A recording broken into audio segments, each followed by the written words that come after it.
So, my friends, here comes the most important part, which is called as the management, or you can say the treatment of COPD. So, please pay attention.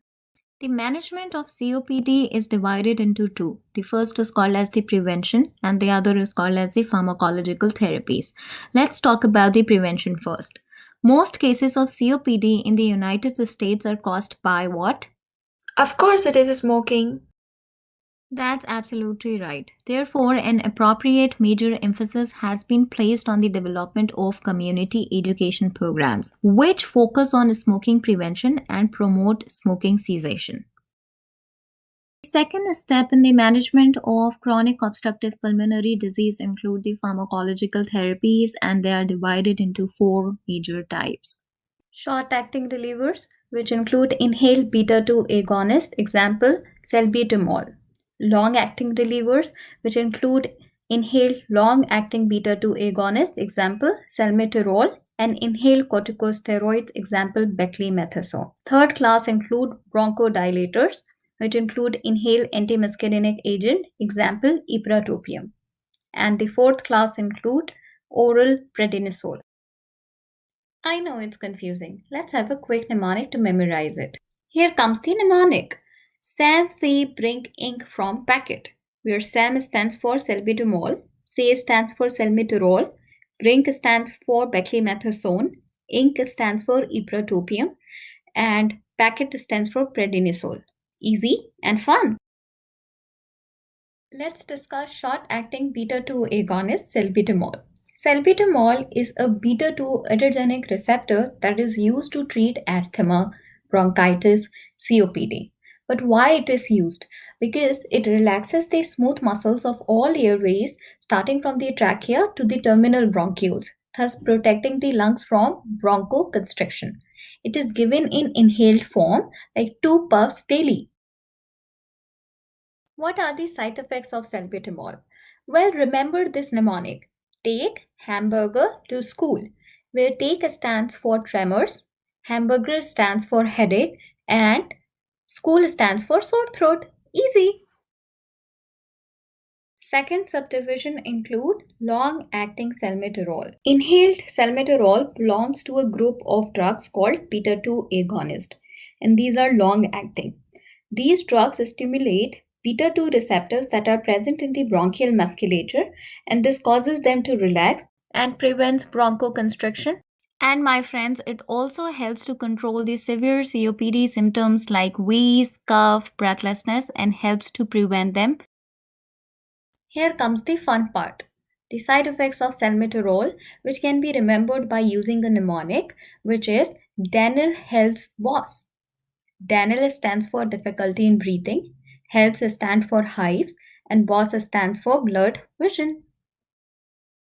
Beclomethasone, also given in the combination therapy with long-acting beta-2 agonist. Beclomethasone is a synthetic glucocorticoid that act by binding to the cytoplasmic glucocorticoid receptors, which are present on the nucleus of steroid elements of DNA molecules.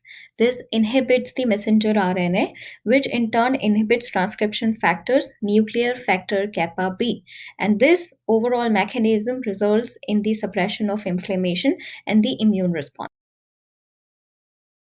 By the way, friends, you can also watch our video of immunosuppressants on sqadia.com, which has detailed knowledge about the corticosteroids. Let's talk about the side effects of this drug. Well, I have a mnemonic for it, which says RON presents hamper, where RON stands for rounded plethoric face, or you can also say moon face.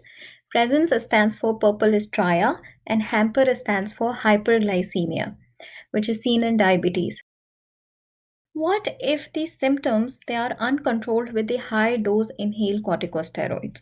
In that condition, you have to consider bronchodilators, which include antimuscarinic agent ipratropium. Ipratropium bromide is the anticholinergic. It's a medication that open up the medium and the large airways in the lungs and prevent the bronchoconstrictions of the bronchioles.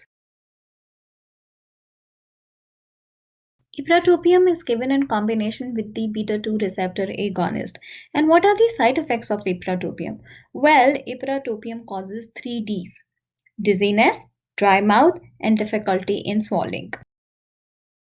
Dear friends, here comes the last division of the drug. Oral prednisone is considered in patients who cannot tolerate inhaled corticosteroids.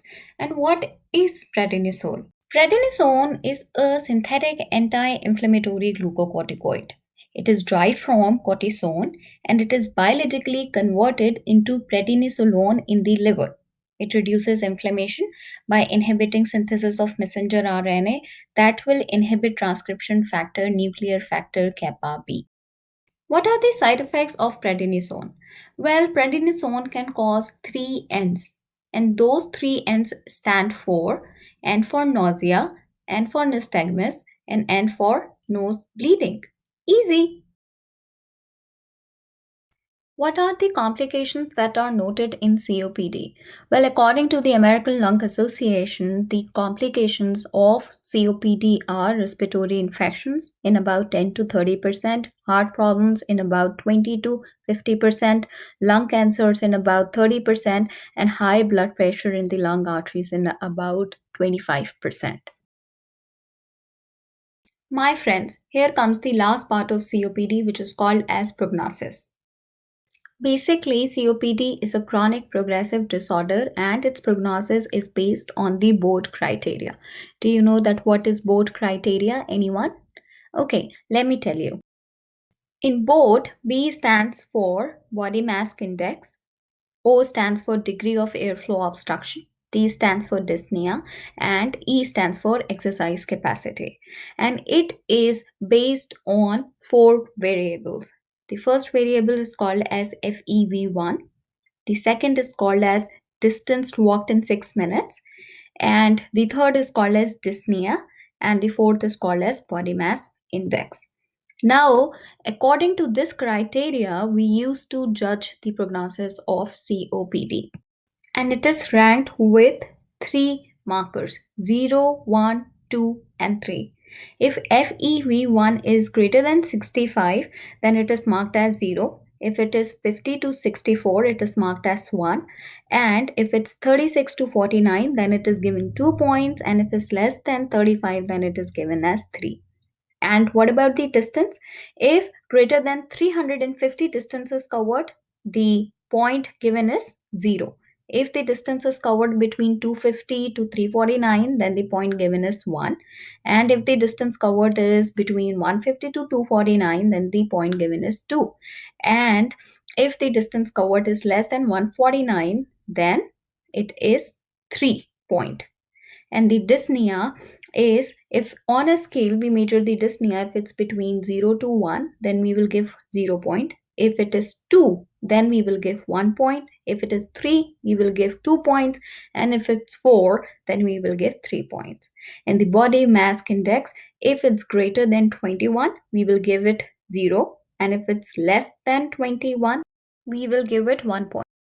That's all about COPD. I hope that you get a detailed and a profound knowledge and you have enjoyed our video.